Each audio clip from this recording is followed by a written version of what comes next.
الحمدللہ رب العالمین والصلاة والسلام علی سید الانبیاء والمرسلین وعلی آلہ واصحابہ اجمعین۔ معزز سامعین و ناظرین، اللہ تعالیٰ کے فضل و توفیق سے ہم نے خوارج کے رد میں عقیدہ اہل سنت و جماعت کو بیان کرنے کا سلسلہ شروع کیا۔ اس سلسلے میں ہم نے سر فہرست انبیاء علیہ السلام اور اولیاء اللہ کی قوت سماعت و بصارت کا جو عقیدہ ہے اس کو بیان کیا، جس کے بڑے اچھے نتائج موصول ہوئے۔ سامعین و ناظرین، آج کی اس نشست میں خارجیوں کی طرف سے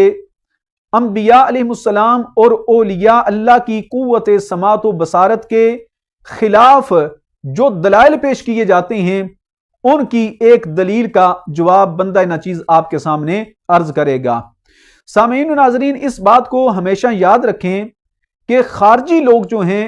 ان کا ہمیشہ سے یہ طریقہ چلا آ رہا ہے کہ یہ قرآن پاک کی وہ آیات پڑھتے ہیں جو اللہ نے بتوں کی مذمت میں نازل فرمائی ہیں، جن آیات میں اللہ نے کفار مشرکین کی مذمت فرمائی ہے۔ ان آیات کو پڑھ کے خارجی لوگ اللہ کے نبیوں اور اللہ کے ولیوں اور اہل ایمان پر فٹ کرتے ہیں۔ اس کی ایک بہت بڑی گواہی بندہ ناچیز آپ کے سامنے پیش کرنے لگا ہے صحیح بخاری شریف سے۔ حضرت عبداللہ ابن عمر رضی اللہ تعالیٰ عنہ، ان کے بارے میں یہ لکھا ہے صحیح بخاری کے اندر، کانا ابن عمر یراہم شرار خلق اللہ، کہ حضرت عبداللہ ابن عمر رضی اللہ تعالیٰ عنہ آپ اللہ کی مخلوق میں سب سے بدترین خوارج کو سمجھتے تھے۔ وقالا، اور آپ نے فرمایا، انہم انطلقوا الی آیات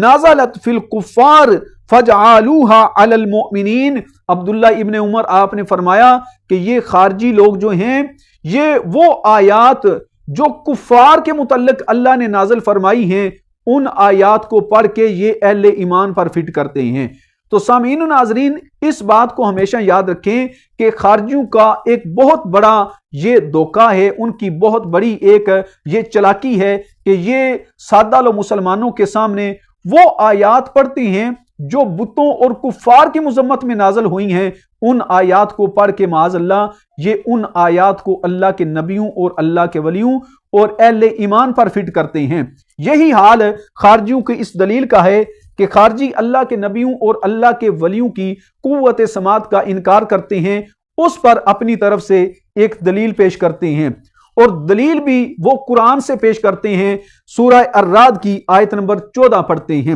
جس میں اللہ تبارک و تعالی ارشاد فرماتا ہے، لَهُ دَعْوَةُ الْحَقِّ وَالَّذِينَ يَدْعُونَ مِن دُونِهِ لَا يَسْتَجِيبُونَ لَهُمْ۔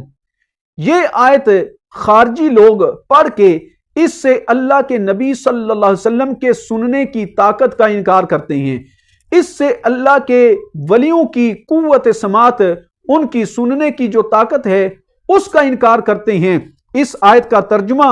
جو وابیوں نے کیا ہے، اور یہ کتاب جو ہے، یہ تفسیر میرے پاس یہ سعودیہ سے چھپنے والی تفسیر ہے جو حاجیوں کو مفت دی جاتی ہے، اس میں انہوں نے اس آیت کا ترجمہ یہ کیا ہے، کہتے ہیں جو لوگ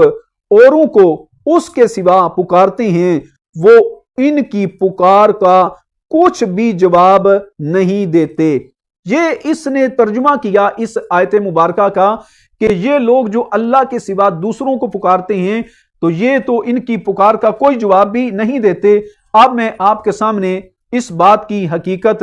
واضح کرنے کے لیے دو حوالے پیش کروں گا، جس سے یہ پتہ چلے گا کہ یہ آیت جو ہے اللہ کے نبیوں اور اللہ کے ولیوں کے بارے میں نہیں بلکہ یہ بتوں کے متعلق ہے۔ یہ پہلا حوالہ آپ کے سامنے پیش کرنے لگا ہوں تفسیر خطیب شربینی سے۔ علامہ شربینی، جن کا سن وصال 977 ہجری ہے، آپ نے سورہ الرعد کی اس آیت کی تفسیر بیان کی۔ آپ نے لکھا آیت مبارکہ والذین یدعون، وہ لوگ جو پکارتے ہیں، وہ کون ہیں؟ اے ہم الکفار، فرماتے ہیں اس آیت میں اللہ ذکر فرما رہا ہے کفار کا، مشرکین کا۔ من دون ہی، اس کی تفسیر کرتے ہوئے علامہ خطیب شربینی فرماتے ہیں اے غیر اللہ وحی الاصنام، فرماتے ہیں یہاں من دون اللہ سے مراد بت ہیں اور آگے لا یستجیبون لہم، اس کی تفسیر کرتے ہوئے علامہ شربینی فرماتے ہیں اے الاسنام اے الکفار، کہ بت جو ہیں وہ کافروں کی پکار کا کوئی جواب نہیں دیتے، ان کفار کی سننے کی طاقت نہیں رکھتے۔ یہ بتوں اور کافروں کی بات اس آیت مبارکہ میں ہو رہی ہے، جس کو خارجی لوگ پڑھ کے معاذ اللہ کے نبی صلی اللہ علیہ وسلم کی سننے اور اللہ کے ولیوں کے سننے کا انکار کرتے ہیں۔ اور پھر دوسرا حوالہ آپ کے سامنے پیش کرنے لگا ہوں، امام جلال الدین سیوطی رحمہ اللہ، آپ کی یہ تفسیر ہے در المنصور، اس کے اندر بھی امام جلال الدین سیوطی رحمہ اللہ آپ نے والذین یدعون من دونہ لا یستجیبون، اس آیت مبارکہ کی تفسیر کرتے ہوئے آپ فرماتے ہیں، حضرت قتادہ رضی اللہ تعالیٰ عنہ وہ فرماتے ہیں اس سے مراد ھذا الوثن والحجر، یہ بت ہیں، یہ پتھر ہیں، لا یستجیب لہ بشیء فی الدنیا، یہ دنیا میں ان کی پکار کا بالکل بھی کسی اعتبار سے بھی جواب نہیں دے سکتے۔ تو سامعین و ناظرین، یہ دو تفسیریں بندہ ناچیز نے آپ کے سامنے عرض کی، جس میں اس بات کا واضح ثبوت ہے کہ سورہ الرعد کی آیت نمبر 14 جو ہے، اس میں اللہ بتوں کے سننے کی نفی فرما رہا ہے، لیکن معاذ اللہ ثم معاذ اللہ یہ خارجی لوگ یہ آیت پڑھ کے اس کو اللہ کے نبی صلی اللہ علیہ وسلم پر فٹ کرتے ہیں۔ خارجی لوگ یہ آیت پڑھ کے اللہ کے ولیوں کے سننے کی نفی پر اس آیت کو فٹ کرتے ہیں، یہ بالکل خارجی ہیں، یہ اہل ایمان کا شیوا نہیں ہے، بت نہیں سنتے۔ جہاں تک اللہ کے نبی صلی اللہ علیہ وسلم کے سننے کی شان ہے، سرکار کی قوت سماعت ہے، اس کا کیا عالم ہے۔ اس بار دو حوالے آپ کے سامنے بندہ ناچیز پیش کرنے لگا ہے۔ پہلا سنن ابی داود سے، یہ سنن ابی داود شریف ہے، باب زیارت قبور کا ہے، اس میں ہمارے آقا صلی اللہ علیہ وسلم آپ کا یہ فرمان ہے، حدیث حسن ہے، حضرت سیدنا ابو ہریرہ رضی اللہ تعالی عنہ آپ اس حدیث پاک کے راوی ہیں۔ نبی پاک صلی اللہ علیہ وسلم آپ نے فرمایا ما من احد یسلم علی الا رد اللہ علی روحی حتی ارد علیہ السلام۔ ہمارے آقا صلی اللہ علیہ وسلم آپ نے فرمایا کہ جو بھی بندہ میری بارگاہ میں آئے گا، میری بارگاہ میں سلام پیش کرے گا، ہمارے آقا صلی اللہ علیہ وسلم آپ نے فرمایا میں اپنے غلام کے سلام کا جواب دوں گا۔ تو نبی کریم صلی اللہ علیہ وسلم آپ نے اپنے سننے کی طاقت اور قوت جو ہے اس کو بیان فرمایا ہے، اور یہ حدیث سنن ابی داود شریف کے اندر آئی ہے،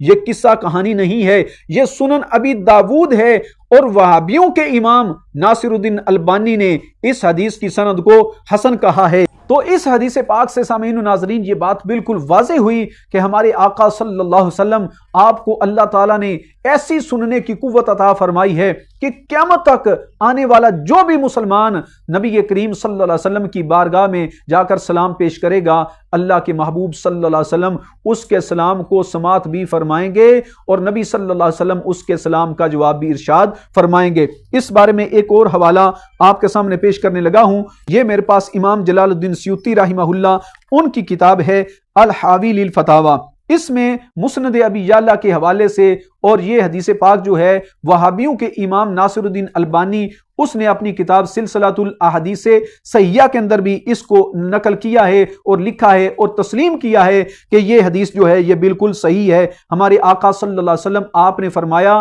کہ اللہ کی قسم جس کے دستے قدرت میں میری جان ہے، نبی پاک صلی اللہ علیہ وسلم نے فرمایا کہ ضرور عیسیٰ علیہ السلام آپ دنیا پر نزول فرمائیں گے۔ نبی پاک صلی اللہ علیہ وسلم آپ نے فرمایا لَإِن قَامَ عَلَى قَبْرِي فَقَالَ يَا مُحَمَّدْ لَأُجِيبَنَّهُ۔ نبی پاک صلی اللہ علیہ وسلم نے فرمایا جب عیسیٰ علیہ السلام میری قبر انور پر آئیں گے اور انہوں نے آ کر جب مجھے پکارا، جب وہ مجھے پکاریں گے اور یا محمد میری قبر انور کے پاس آ کر کہیں گے،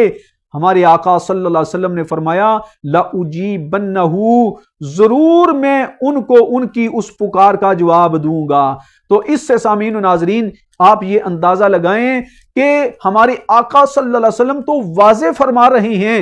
کہ میرا غلام جو بھی قیامت تک میری قبر انور پر آئے گا، مجھے سلام کرے گا، میں اس کے سلام کا جواب دوں گا۔ اور نبی پاک صلی اللہ علیہ وسلم نے فرمایا کہ جب عیسیٰ علیہ السلام میری قبر پر آئیں گے، جب ان کا دنیا پر نزول ہوگا، تو وہ بھی میری بارگاہ میں آ کر جب یا محمد کہیں گے، نبی پاک صلی اللہ علیہ وسلم آپ فرماتے ہیں میں ان کی پکار کا ضرور جواب دوں گا۔ تو اس سے سامعین و ناظرین یہ بات بالکل واضح ہوئی کہ سورہ الرعد کی آیت جو ہے وہ اللہ کے نبی صلی اللہ علیہ وسلم کے بارے میں نہیں ہے، اللہ کے ولیوں کے بارے میں نہیں ہے۔ اس سورہ الرعد کی آیت نمبر 14 میں بتوں کے سننے کی نفی ہو رہی ہے، اللہ کے نبیوں اور اللہ کے ولیوں کے سننے کی نفی نہیں ہو رہی۔